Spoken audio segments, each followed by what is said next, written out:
Shalom. This is how I'm going to read something to y'all out of the Kolbrin Bible that I just sat here and read. And listen, I just realized that this book can actually prove that Egypt is here. You know, just by this one little sentence, you can start to understand that Egypt is here. All right. So what I'm going to read is called the Book of Scrolls, chapter 16, the third of the Egyptian scrolls. It's a fragment. So it's going to get dark because, you know, I got to set my phone on the steering wheel. All right, y'all, but here we go. If a man know heaven, he must first know earth.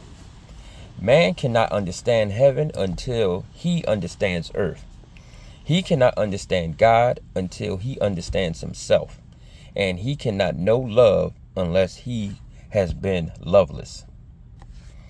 God is unknown, but not unknowable. He is unseen, but not unseeable. God is unheard, but not unhearable. He is not understood, but he is understandable. The goal of life is upstream, not downstream. Man must struggle against the current, not drift with the flow. A child is born knowing all God intended it to know. The rest it must discover for itself. Man does not live to increase the glory of God. This cannot be done, but to increase the glory of man. He who worships with empty rituals wastes his time and displays the shallowness of his thought. That which man does to benefit man is good, but if he seeks to gratify God, it is a labor of ignorance, showing disrespect for God, whose nature is above that of earthly princes. A lifting hand is worth 10 wagging tongues. Be a man of fortitude and courage. Prepare to fight. For earth gives man but two choices, to struggle or perish. There is work to be done in the garden of God.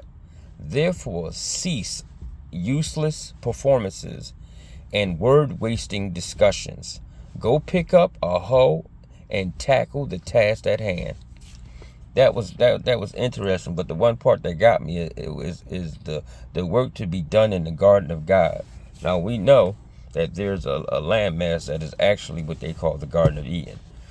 A lot of people try to say it's in Africa, but we know it's here because Columbus literally put it out there that it was here. He literally put it out here that it's here. So I'm gonna read another one. Let me see. This one is okay. All right, so I'm going to read this one. There is no God but true God, and his existence is our assurance of life everlasting. He was before the beginning and will be after the end. He is mighty and all-powerful in his magnificence and majesty. No man can conceive him. His divine nature is beyond the understanding of man. His creation is awesome. His ways unfathomable. His creative thought brought all things forth, and power which flows from him is life. He holds life within his mind, and the universe within his body. If a man in ignorance and foolishness conceives a more understandable God in his own image, or builds God of wood and stone that will not take anything away from the statue of God. The Supreme One is ever God, the creator of man. And if man makes earthly gods to worship, then it is man who loses thereby, and not God. Among earthly things, man shall find nothing greater than himself. Man worships not to make God greater, for this cannot do, but to make himself greater. Nothing man can do add to what God already has. Man conceived God as a being having greatly magnified human qualities, as a king-like being greater than any king. Thus man falls into error. As the sun surrounds man with light, though it be hidden behind the storm clouds, so is man in the thoughts of God, though God himself be hidden from him. Such is our God, who though himself eternal, lives with each man, and with him passes through the dark portal of death into the light of glorious regime beyond. God rules over all earths and all spheres. Listen to what I just said. God rules over all earths and all spheres. He is in them, and they are in him. That shows you right there that there are more worlds than just this world. Not planets, worlds.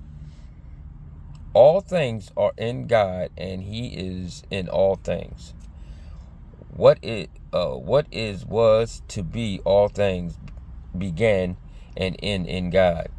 This alone is wisdom. Understand and live forever. That was awesome. All right, let me try another one. All right, this one is called, it's a scroll fragment. It's the book of initiation and rites, says of God. All our hopes rest in God, who created all things, sustaining them with his breath. Whatever their state, wherever they may be, in this place on earth, or in any other place, visible or invisible. The funny thing is, right, they talk about the Egyptians worshiping these idols, all these gods, but what I'm reading from these these are Egyptian scrolls. This don't sound like no fucking idol worship. This sound like they worship one power.